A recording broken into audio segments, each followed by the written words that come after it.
से टूट जाएं, शाख से टूट जाएं, हम वो पत्ते नहीं, आंधियों को कह दो अपनी औकात में रहें। और कांग्रेस वालों से बात करते हैं, कांग्रेस वाले वैसी सेल पर हैं।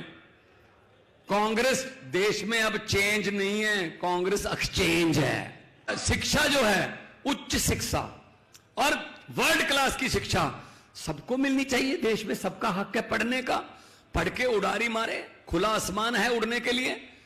लेकिन नहीं, गरीबों की किताबें और हैं, अमीरों की किताबें और हैं, गरीबों के टीचर और हैं, अमीरों के टीचर और हैं। तो फिर ये फर्क रखते हैं जानबूझकर, ये जानबूझकर फर्क रखते हैं कि इनको तो बस जिंदाबाद मुर्दाबाद पे लगा के रखो, इनको और कुछ नहीं करने देना। तो इन्होंने क्या करा कि जो स्कूल बना रहा है मनीष सिसोदिया है, ये तो फिर बहुत ही गलत कर रहा है, ये तो देश के बच्चों को शिक्षित कर रहा है, चलो उठा के इसको जेल में फेंक दो। अरे अस्पताल कौन बना रहा है दिल्ली में? ये तो पैरासीटामोल की दवाई से लेके 50 लाख तक के टेस्ट भी मुफ्त हैं। ये तो लोगों की उम्र बढ़ा रहे हैं 20-20 साल। ये तो सब जो हमने प्राइवेट हॉस्पिटल वालों से पैसे ले रखे हैं, कभी चुनावी फंड ले रखा है कि हम आपको कस्टमर देंगे क्योंकि सरकारी अस्पताल हम खत्म कर देंगे, वहां कोई जाएगा नहीं, जान बचाने के लिए मजबूरी में आपके हॉस्पिटल में आना पड़ेगा। अरे वो तो हमारे कस्टमर तोड़ रहा है। ये कौन है? वो सतिंदर जैन है जी, चलो पकड़ के जेल में डाल दो। ये नीति चल रही है इनकी, जो काम कर रहा है उसको पकड़ के जेल में डाल दो। अच्छा, जिसने करोड़ों रुपया लोगों से ठग लिया, जिसने नकली शेयर बना लिए, जिसने LIC को आपके तनख्वाह के, आपके पेंशन के पैसे को भी खतरे में डाल दिया, वो मोदी साहब का मित्र है, वो जहाजों में घूम रहा है भाई, उसको कुछ नहीं कहते, उसको कुछ भी नहीं कहते। ये कैसे हो गया? देखो, वो कहते हैं, बड़े साहब कहते रहते हैं अक्सर बड़ी बड़ी सभाओं में कि जब मैं छोटा होता था तो रेल के डिब्बों में चाय बेचता था। जब मैं छोटा होता था तो रेल के डिब्बों में चाय बेचता था, बड़े होकर रेल के डिब्बे ही बेच दिए, तेल बेच दिया, रेल बेच दिया, आपके वाला भेल बेच दिया, एयरपोर्ट बेच दिए, LIC बेच दी, सब कुछ बेच दिया। थोड़ा सा मीडिया खरीदा, बाकी सब कुछ बेच दिया, बाकी सब बेच दिया। तो ये ऐसे देश चलेगा क्या? जो अच्छा काम करना चाहता है, जो 130 करोड़ लोगों की जिंदगी बदलना चाहता है, तमन्ना रखता है, उसको भी हक है लोकतंत्र में कि वो अपना प्रोग्राम रखे। अगर प्रोग्राम लोगों को अच्छा लगेगा तो वोट मिल जाएंगे, वरना नहीं मिलेंगे, लोकतंत्र है। लेकिन नहीं, वो चाहते हैं हम ही हम। वो एक परिवार नियोजन का नारा है ना, हम दो हमारे दो, ये उसी नारे से चल रही है हमारी सरकार। ये दो और इनके दो, ऊपर वाले दो और नीचे अंबानी और अंडानी, ये दो, बस हम दो हमारे दो। तो छोटे व्यापारी कहां क्या करेंगे? राज्यों के हक मारे जा रहे हैं। हमारा रूरल डेवलपमेंट फंड जो मंडियों में और मंडियों को आती हुई सड़कें बनाने में काम आता है, भाई साहब हमारा 9,000 करोड़ रुपया सेंटर दे नहीं रहा, दबा के बैठ गए। हमारा GST में हिस्सा जो बनता है वो नहीं दे रहे। क्यों भाई? आप राज्यों को ऐसे क्यों कर रहे हो? टैक्स हम इकट्ठा करके देते हैं और अपना ही पैसा लेने के लिए इनकी मिन्नतें करते हैं। ये GST आधी रात को 12 बजे लागू कर दी, बुला के, सभा बुला के। ये बहुत सारे काम आधी रात को करते हैं। कई तो मुख्यमंत्री भी आधी रात को ओथ लेते हैं, राज्यपाल को जुगा लेते हैं, एक बार ओथ दिलवा दे, बाकी देखेंगे कितने काम हैं, बाद सवेरे पूरे कर लेंगे। और कांग्रेस वालों से बात करते हैं, कांग्रेस वाले वैसी सेल पर हैं। कांग्रेस देश में अब चेंज नहीं है, कांग्रेस एक्सचेंज है।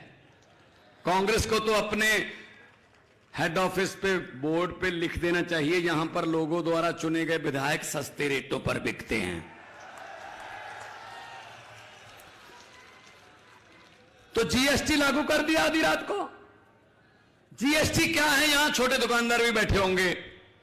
भाई साहब समझ आई किसी को जीएसटी क्या है, कहां लगती है, कहां से इसका पैसा मिलता है, कहां कितने % है, समझ आई? बड़े बड़े सीए नहीं समझ पा रहे, बड़े बड़े व्यापारियों को जीएसटी की समझ नहीं आ रही। जीएसटी तो वो है, एक टीचर ने, एक मास्टर जी ने स्कूल में जाके एक बच्चे से सवाल पूछा, खड़ा हो बेटा, एक नीम के दरख्त को, एक नीम के पेड़ को 2 केले लगे, जब आम पके तो खरबूजा हुआ, तो जब खरबूजा बड़ा होकर अंगूर बना, जब वो अंगूरों का गुच्छा नीचे गिरा तो कितने बेर थे? ये जीएसटी है। पेड़ नीम का है, लगे केले हैं, पका आम है, गिरे अंगूर हैं, गिनने बेर हैं। ये जीएसटी है बड़े साहब की। भाई साहब खुद तो ज्यादा देखते देखते नहीं है फाइलों को, जो अफसर बोलते हैं साइन कर देते हैं। तो ऐसे तो देश नहीं चलेगा ना।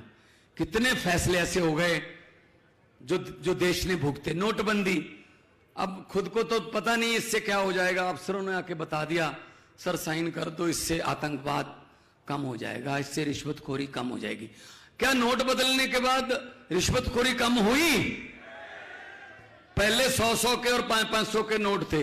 अगर किसी ने 1 लाख रुपए देने, किसी को रिश्वत देने के लिए 5 लाख रुपए देना था तो इतनी बड़ी गड्डी लेके जानी पड़ती थी। अब इतने से ही चल जाता है, 5 लाख है वो 1000-1000 2-2000 के कर दिए भाई साहब, इजी कर दिया बल्कि उनको। और साइन कर दिए साहब ने। लाइनों में कौन लगा? लाइनों में बड़ा व्यापारी नहीं लगा, लाइनों में रिक्शे वाला लाइन में खड़ा था, रेडी वाला लाइन में खड़ा था, मजदूर लाइन में खड़ा था। 150 आदमी, 150 भारतीय नागरिक लाइनों में खड़े खड़े मर गए भाई साहब। किसी को दिल का दौरा पड़ गया, कोई गर्मी में बेहोश हो गया, कोई किसी को ठंड लग गई। तो मतलब क्या फायदा हुआ जी? और कहा बस इसके फायदे देखना, मुझे 50 दिन दे देना, फिर किसी चौक में खड़े कर लेना, मुझसे पूछ लेना। भाई साहब ना वो चौक आया ना बड़े साहब आए, फैसला कर लिया 15 लाख रुपए हर घर में आ जाएगा। किसी ने बोल दिया बोल दो जी, कौन पूछता बाद में, बोल दो। तो 15 लाख रुपए आपके घर में आ गया? आया नहीं ना। 15 लाख की बात छोड़ो, जो हमारे घर में 2-3 हजार रुपया इमरजेंसी के लिए हमारी मां ने, बहन ने, मौसी ने संभाल के रखा हुआ था, वो भी निकाल कर ले गए नोटबंदी की वजह, वो भी निकाल कर ले गए। तो ऐसे तो देश नहीं चलेगा ना कि अफसर चलाएं और साहब आंखें बंद करके साइन कर दें। कुछ तो देश के लोगों के बारे में सोचें, पॉलिसीज बनाने से पहले उनका होमवर्क होना चाहिए। तो मैं यही कहने आया हूं, हमारे जो कन्वीनर है ना अरविंद केजरीवाल जी, इनका एक बहुत बड़ा फायदा है हमारी पार्टी को। दिल्ली को फायदा यह है कि बिजली फ्री है, पानी फ्री है, महिलाओं को बसों में सफर फ्री है, इलाज फ्री है, 300 करोड़ वाला जो ओवरब्रिज होता है वो 150 करोड़ में बन जाता है। फिर भी दिल्ली पर 1 रुपया भी कर्जा नहीं बढ़ने दिया, 1 रुपया कर्जा नहीं लिया। इसका एक कारण है, इसका कारण यह है कि ये IRS ऑफिसर हैं, इनकम टैक्स के कमिश्नर रहे हैं, इनको पता है पैसा कहां से लाना है और कहां देना है। जनता से ही लाना है और जनता को ही देना है। जनता से पैसा लिया टैक्स का, और टैक्स के पैसे को बिजली के रूप में, इंफ्रास्ट्रक्चर के रूप में जनता को ही दे दिया। और ये कहते हैं फ्री की रेवड़ी है। फ्री की रेवड़ी थोड़ी है, अपने नागरिकों को फैसिलिटी देनी, सहूलत देनी, ये रेवड़ी नहीं होती। ये रेवड़ी उनको लगती है जिन्होंने सिर्फ 3-4 दोस्त पाल रखे हैं, बस ये उनको रेवड़ी लगती होगी। तो हुकूमत वो करते हैं जिनका दिलों पर राज होता है, हुकूमत वो करते हैं जिनका दिलों पर राज होता है। यूं कहने को तो मुर्गे के सर पे भी ताज होता है। तो दिलों पर राज कौन करता है? दिलों पर राज करता अरविंद केजरीवाल, जिसने अपना सब कुछ छोड़ दिया, नौकरी को लात मार दी और देश की भलाई के लिए निकल पड़े। बहुत सी बाधाएं आई, आलोचना झेली, आज भी झेल रहे हैं। और त्रिपुरा के रिजल्ट आते हैं, नागालैंड के रिजल्ट आते हैं, खुशी मनानी होती है। दिल्ली में गालियां हमको दे देते हैं आम आदमी पार्टी को कि ये आम आदमी पार्टी ऐसे करती है। तो हम त्रिपुरा नागालैंड लड़े भी नहीं भाई साहब, फिर भी हमको बड़े साहब हमारे बारे में बोलते रहते हैं कि इनको अंदर कर देंगे, अब इसकी बारी है, इसकी बारी है। मैं उनको कहना चाहता हूं कि शाख से टूट जाएं, शाख से टूट जाएं, हम वो पत्ते नहीं, आंधियों को कह दो अपनी औकात में रहें।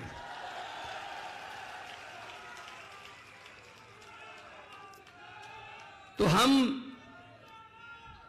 ये जेल से डरने वाले नहीं हैं, हम ये पर्चों से डरने वाले नहीं हैं। हम लोग तो पहले ही बहुत सड़कों पर बैठकर अनशन करके हमारी पार्टी निकली है। हमारे लिए कुछ भी नया नहीं है, आंदोलन करना हमें आता है और लोगों के पक्ष में, लोगों की भलाई के लिए, अपने लिए नहीं लड़ रहे हम। जैसे ये शिवराज चौहान, ये बाकी सारे, इनकी लड़ाई किसके लिए है?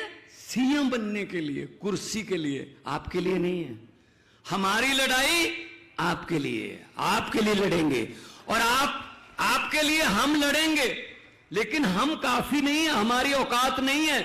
हम आपको सिर्फ ये कह सकते हैं ये रास्ता और ये विचार इनके साथ लड़ाई के लिए काम आएंगे, इन विचारों को लेकर हम लड़ें, लेकिन साथ आपको देना पड़ेगा। लड़ाई पब्लिक की है, लड़ाई पब्लिक को लड़नी पड़ेगी, तभी फिर आप कह सकोगे कि ये हमारी सरकार है, ये हमारी सरकार है, इस सरकार में हमारा भी हिस्सा है। हमने भी मोटरसाइकिल में तेल डलवा कर एक रोड शो में हिस्सा लिया था, हमने भी 2-4 पोस्टर दीवारों पर चमकाए थे इनके, क्योंकि भाई साहब हमारे पास पैसे नहीं है, कोई लूटा हुआ माल हमारे पास है नहीं।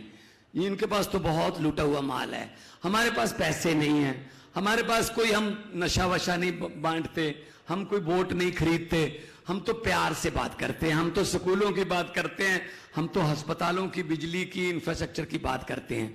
और इनके पास पैसा है, ये कहते हैं हम लोगों को पैसा दिखाकर, पैसा देकर खरीद लेते हैं, हम लोगों को वोट डालने के लिए उनको पैसे दे देते हैं। मैं आपको बताना चाहता हूं, ये आपके घर पे भी आएंगे, वोटों के आसपास आएंगे, जब वोट आसपास आ गए ना, 15 दिन 20 दिन रह गए, तब ये आपके घरों पर आएंगे और आपको लालच देने आएंगे, आपको पैसे देने आएंगे। मेरी हाथ जुड़ के मध्य प्रदेश वालों को बेनती है कि जब ये पैसे देने आए, कृपया मना मत करना। लक्ष्मी घर पे आए उसको वापस नहीं करते, लेकर जेब में डालकर इनको बोल देना कि हाँ, और जिस दिन वोटिंग हो झाड़ू वाला बटन दबाकर बोल देना कि हाँ। जो जो समझ गए वो ताली बजाओ, बाकियों को माफ है। बहुत समझदार इलाका है संदीप भाई, बहुत समझदार इलाका है, सब समझ गए। यही है ना, यही होता है ना। एक और मौका आएगा आपके पास, आप इनके, भोपाल तो राजधानी है, आप इनके घरों के सामने जाते हो कोई काम के लिए, कोई गांव का काम, कोई शहर का काम, कोई सीवरेज का काम, कोई लाइटों का काम, किसी भी काम के लिए जाते हो, इन मंत्रियों के घरों के सामने इनका दरवाजा, इनके महलों का खुलता है आपके लिए? नहीं खुलता। चाय पानी की बात छोड़ दो, दरवाजा भी नहीं खुलता। एक साइड पे एक छोटी सी एक रखी होती है खिड़की, उसको खोल के पीए कहता है साहब है नहीं, अगले बुधवार को आना, चिक चिक अंदर से कुंडी बंद। कोई बात नहीं, इलेक्शन के समय ये आपके दरवाजे खटखटाने आएंगे, उसको बोलते हैं डोर टू डोर। ये आपके दरवाजे खटखटाने आएंगे। मध्य प्रदेश वालों, बदला ले लेना, अंदर से कुंडी मत खोलना, अंदर से ही बोल देना हम भी आज घर पे नहीं है, इलेक्शन के बाद आना। तब इनको पता चलेगा कि किसी के दर से खाली जाने का दर्द क्या होता है।